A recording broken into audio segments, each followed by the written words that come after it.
Avicenna, the Prince of Medicine. One of the greatest thinkers and scholars in world history is Avicenna, also known as Ibn Sina. He was born Abu Ali ibn Abdullah Avicenna in 980 and descended from a family from Balkh in northern present-day Afghanistan. His father was born in Balkh and was a senior official who headed the government's tax department. He moved to Bukhara in present-day Uzbekistan to look for a better job. That's where Avicenna was born. His mother's name was Sitara.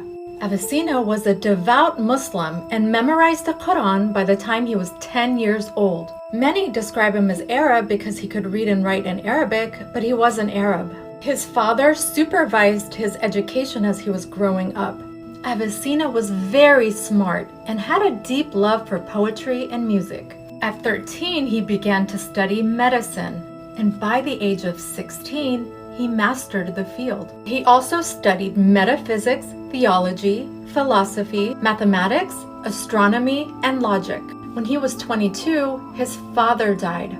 Avicenna then moved between present-day Tajikistan, Afghanistan, and Iran. He wrote over 100 books, including the Book of Healing, which laid out the principles of evolutionary geography. That book became very influential in medieval Europe. He also wrote the Book of Deliverance. But his most famous work of all was his book, The Canon, or Ghanan, a 1 million word, comprehensive, and systematic encyclopedia of medicine. It became the foundation of European medicine and transformed Indian medicine. The Canon became the standard medical textbook in medieval and early Renaissance period in Europe. It was translated to Latin, Hebrew, Chinese, German, French, and English. It formed the basis of medical instruction in universities, and the principles of it are still taught in Yale and UCLA. In the 14th century, Italian writer Dante included Avicenna in Inferno. Avicenna believed in anatomy as the cornerstone of medicine. He described the thyroid, esophageal cancer. He was the first to use catheter to irrigate the bladder, recognized TB, and diseases of the water and soil. The canon went into detail about the human pulse and even compared them to musical rhythms. Avicenna would even diagnose people who were lovesick just by feeling their pulse. Avicenna was a pioneer of holistic medicine.